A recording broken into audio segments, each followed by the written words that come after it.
नमस्कार दोस्तों।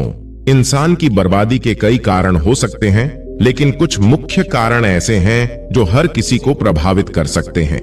इन कारणों को जानकर हम अपने जीवन को बेहतर बनाने के लिए कदम उठा सकते हैं। आज मैं आपको यह कहानी बताने जा रहा हूं कि इंसान की ऐसी कौन सी गलतियां होती हैं जो इंसान को बर्बाद कर देती है। अगर हम अपनी बर्बादी का कारण जान लें तो हम अपने जीवन को खुशहाल बना सकते हैं। बहुत समय पहले की बात है। एक गांव में एक सेठ रहा करता था। उस सेठ के पास सभी प्रकार की सुख सुविधाएं थीं, लेकिन उसके कोई संतान नहीं थी। संतान के दुख में वह हमेशा चिंतित रहता था। फिर एक दिन उसे पता चला कि उसकी पत्नी गर्भवती है और वह अपनी पत्नी का बहुत ख्याल रखता था। इसलिए एक दिन उसके घर एक बेटे का जन्म हुआ। पुत्र जन्म से सेठ बहुत खुश हुआ, कोई कसर नहीं छोड़ी। उसका बेटा देखते ही देखते बड़ा हो गया। तब सेठ ने अपने बेटे को गुरुकुल भेजने का फैसला किया ताकि वह पढ़ लिख कर विद्वान बन सके। ज्ञान प्राप्त करने हेतु गुरुकुल भेज दिया था। गुरुकुल में वह बच्चा अच्छे से पढ़ाई करता था और अपने गुरु की सभी आज्ञाओं का पालन करता था। ऐसे में वह बच्चा धीरे धीरे वहां का सबसे होनहार छात्र बन गया। गुरुकुल में बालक ने सभी वेद, पुराण और शास्त्रों का अध्ययन किया और एक महान विद्वान बन गया। लेकिन कहते हैं ना कि समय कब बदल जाएगा यह कोई नहीं जानता। ऐसे ही एक दिन किसी प्राकृतिक आपदा के कारण उसके माता पिता की मृत्यु हो गई, और जब उसके माता पिता की मृत्यु हुई तो बच्चे की शिक्षा पूरी नहीं हुई थी। और जब बच्चे ने खबर सुनी कि उसके माता पिता अब इस दुनिया में नहीं हैं और उसका सब कुछ बर्बाद हो गया है, तो लड़का इस सांसारिक मोह में बह गया। इसके बाद लड़के ने कहा कि गुरुकुल से अपनी शिक्षा पूरी करने के बाद वह अपना पूरा जीवन लोगों की भलाई में बिताएगा। फिर जब बालक की शिक्षा पूरी हुई तो उसके बाद बालक साधु बन गया और वह सांसारिक चीजों से दूर हिमालय के जंगल में चला गया। अध्यापन को विश्राम देते हुए समय के साथ उनके सन्यासी की चर्चा चारों ओर होने लगी और दूर दूर से लोग उनके पास शिक्षा लेने के लिए आने लगे, और बहुत से लोग अपनी समस्याओं का समाधान पाने के लिए भी उनके पास आने लगे। वह समस्याओं का समाधान बड़ी आसानी से कर देता था, जिससे वह पूरे राज्य में प्रसिद्ध हो गया। परंतु जिस नगर में वह रहता था वहां का राजा क्रूर व्यक्ति था। जब राजा को तपस्वी के बारे में पता चला तो उन्होंने तपस्वी से मिलने का फैसला किया।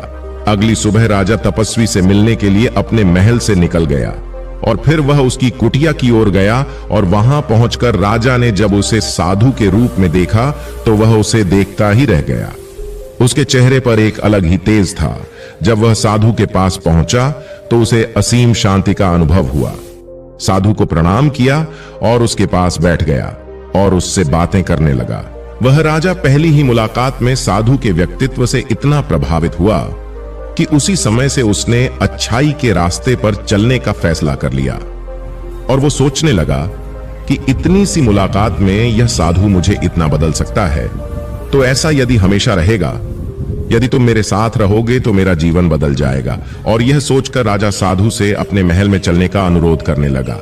राजा का आग्रह सुनकर सन्यासी मना नहीं कर पाया और वो राजमहल चलने को तैयार हो गए। तब राजा सन्यासी को महल की ओर ले गए। महल पहुंचकर राजा ने साधु की बहुत खातिरदारी की और उसके बाद राजा ने साधु को एक दाहिने कमरे में भोजन कराया। भोजन करने के बाद साधु ने राजा को धन्यवाद दिया और राजा से जाने की अनुमति मांगी। ये सुनकर राजा ने कहा कि आप हमारे बाग में जब तक चाहे तब तक रह सकते हैं।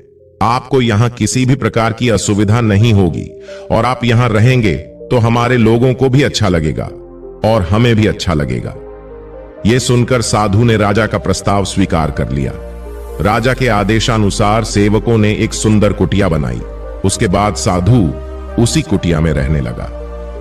राजा ने उनकी बहुत सेवा की, लेकिन कई वर्षों के बाद राजा और रानी को किसी जरूरी काम से दूसरे राज्य में जाना पड़ा, लेकिन उन्होंने साधु की सेवा के लिए एक सेवादार नियुक्त कर दिया।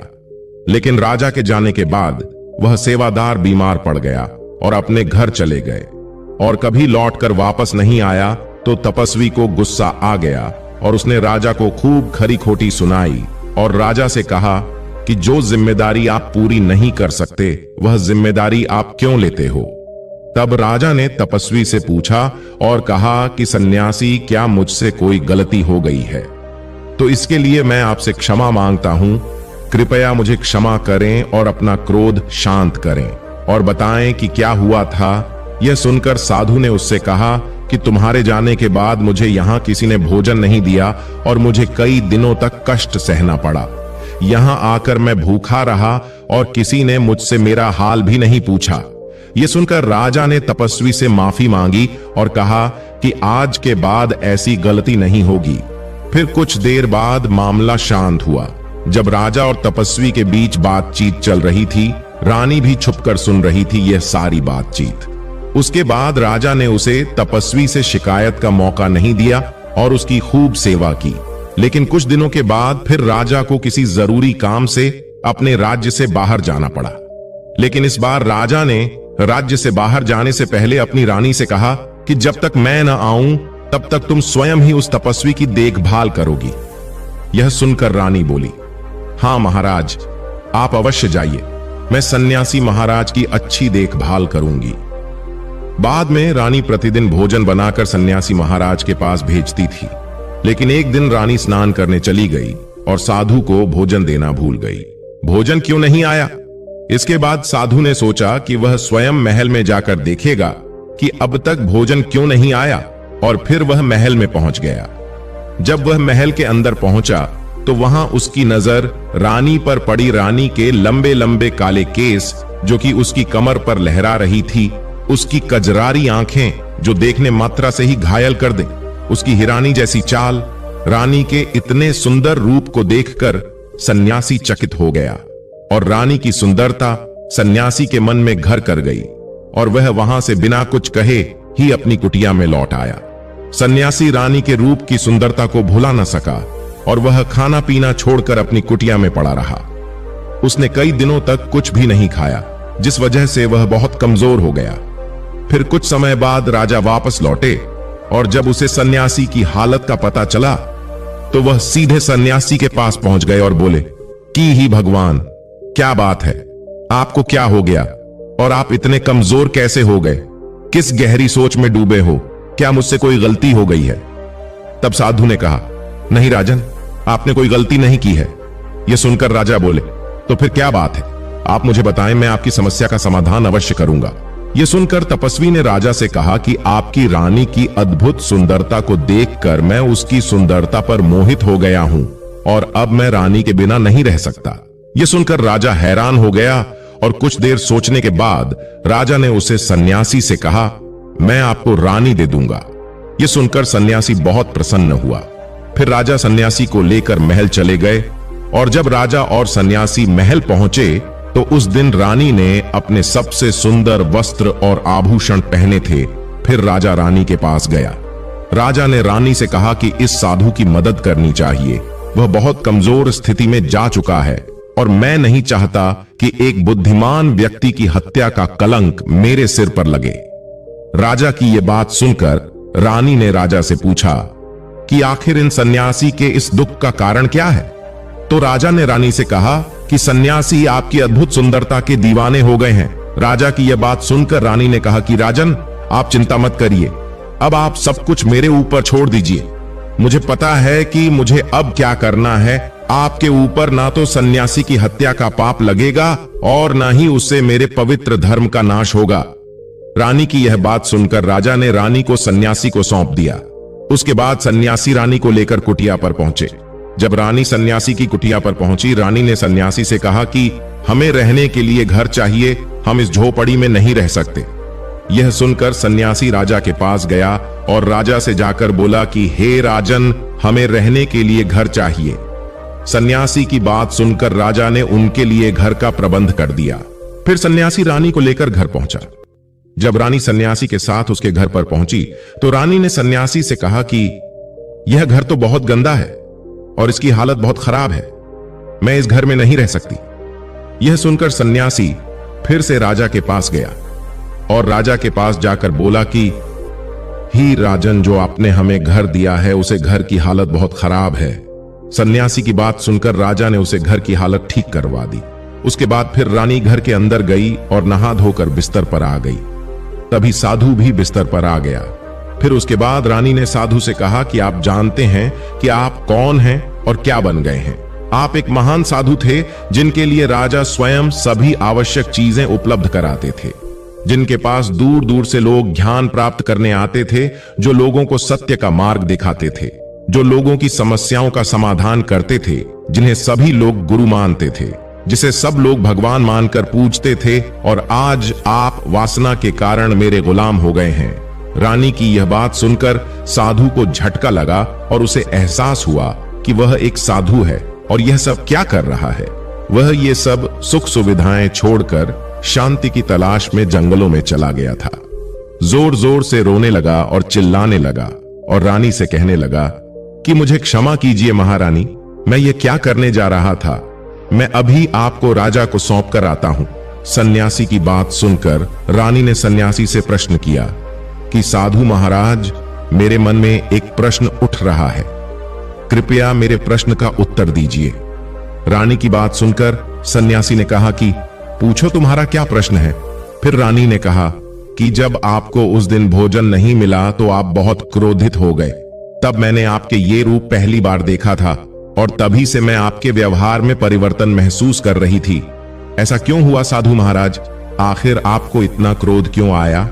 रानी की बात सुनकर सन्यासी ने रानी को समझाया कि जब मैं जंगल में था तो मुझे समय पर भोजन भी नहीं मिलता था, लेकिन जब मैं महल में आया तो महल में आने के बाद मुझे सारी सुख सुविधाएं मिली और फिर मैं इन सभी सुख सुविधाओं के मोह में फंस गया और मुझे इसके प्रति लगाव उत्पन्न हो गया और फिर मुझे इसको पाने का लालच उत्पन्न हो गया और जब मुझे यह नहीं मिला तो मेरे अंदर क्रोध उत्पन्न हुआ।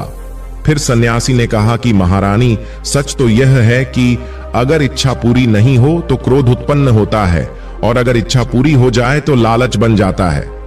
फिर सन्यासी ने रानी से कहा, यह इच्छा की पूर्ति ही मुझे वासना के द्वार तक लेकर आई है और मैं आपके प्रति आकर्षित हो गया।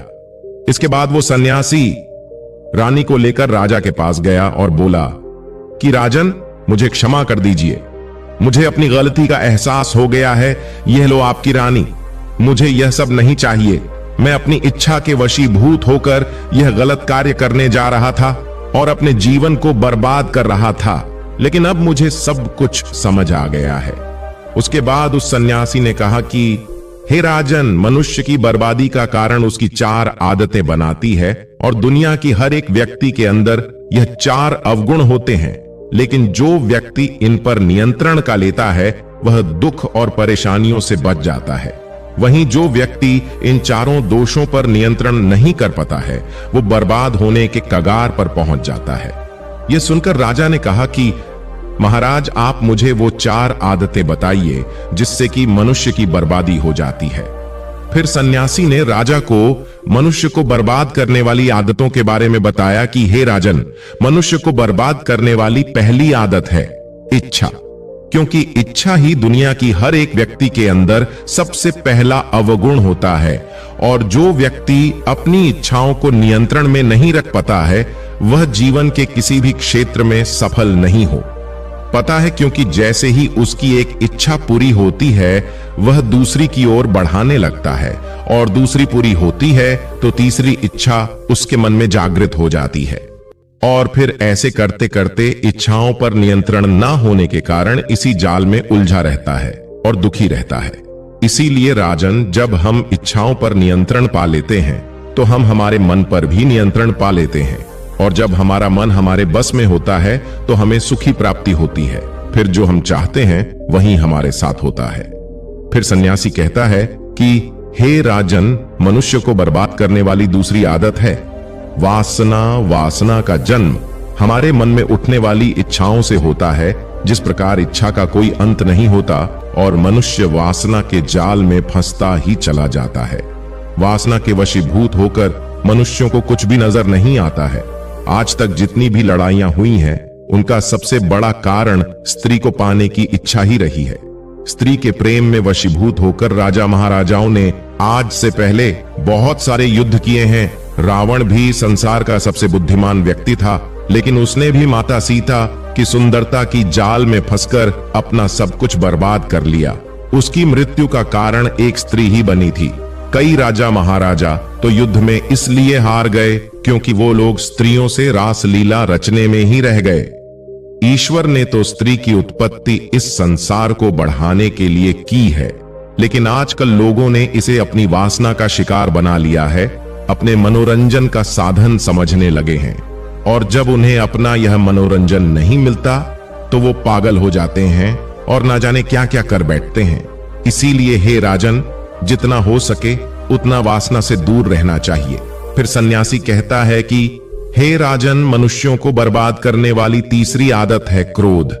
क्योंकि जब मनुष्य की वासना की पूर्ति नहीं होती है तो उसके अंदर क्रोध उत्पन्न हो जाता है, और जब व्यक्ति को क्रोध आता है तो उसे खुद पर उसका नियंत्रण नहीं होता है और फिर वो क्रोध में आकर कहीं गलत निर्णय ले लेता है। वो दूसरों को भला बुरा कह देता है, गलियां निकल देता है, और जब उनका क्रोध शांत होता है तो उन्हें अपनी गलती का एहसास हो जाता है, लेकिन तब तक तो सब कुछ बर्बाद हो चुका होता है। क्रोध के कारण मनुष्य के कई बने बनाए काम भी बिगड़ जाते हैं। जब मनुष्य के भीतर क्रोध उत्पन्न होता है तो वो अंदर से बहुत कमजोर हो जाता है, और एक कमजोर मनुष्य कुछ भी नहीं कर सकता है, उसे कभी भी सफलता हासिल नहीं हो सकती। क्रोध हमारे भीतर तनाव को उत्पन्न करता है, और अगर एक बार हम तनाव में चले गए तो हमारा पूरा जीवन बर्बाद हो जाता है। फिर सन्यासी कहता है कि हे राजन, मनुष्य को बर्बाद करने वाली चौथी आदत है लालच। हे राजन, लालच का फल सदैव बुरा होता है। लालच में पड़कर हम बहुत से लोगों का बुरा कर देते हैं। हर मनुष्य के जीवन में कभी न कभी ऐसे लालच अवश्य आते हैं जब वह लालच कर बैठता है और अधिक पाने की लालसा में वह कुछ ऐसा कर बैठता है जिससे जो उसके पास था वह उसे भी गवा देता है। क्योंकि जैसे ही व्यक्ति की एक इच्छा पूरी होती है उसका लालच बढ़ जाता है और उसके मन में और कई इच्छा जन्म लेने लगती है। जो व्यक्ति लालच करता है वह कामयाबी से कोसों दूर रहता है, क्योंकि एक ना एक दिन लालच का दुश्मन सामने आता ही है। अगर हम समय रहते ही लालच को त्याग दें और उसकी जाल में ना फंसे तो हम एक सफल व्यक्ति अवश्य बन सकते हैं। फिर अंत में सन्यासी राजा से कहता है कि हे राजन, अगर मनुष्य चारों आदतों को छोड़ देता है तो उसे जीवन में सफल होने से कोई नहीं रोक सकता। जो इन आदतों को नहीं छोड़ता है उसे जीवन में बर्बाद होने से कोई रोक सकता। मैं एक सन्यासी होकर इसकी जाल में फंस गया था, तो सामान्य मनुष्य तो इससे बच नहीं सकता। इसीलिए हे राजन, मनुष्यों को इन आदतों से हमेशा बचाना चाहिए, तभी वो अपने जीवन में कामयाब हो पाएगा। दोस्तों, मैं उम्मीद करता हूं कि यह कहानी सुनने से आपके जीवन में अच्छे बदलाव होंगे। आपको यह वीडियो में क्या सीख मिला, जरूर कमेंट करके बताएं, और अपने परिवार, दोस्तों या अपनी करीब इंसान को यह कहानी शेयर करके इस ज्ञान से परिचित करवाएं। बाकी ये वीडियो आपको दिल से अच्छी लगी है तो लाइक कर देना, और चैनल को सब्सक्राइब नहीं किए तो चैनल को सब्सक्राइब जरूर कर देना। आपका हर दिन शुभ हो और खुशियों से आपका जीवन भरा रहे। धन्यवाद।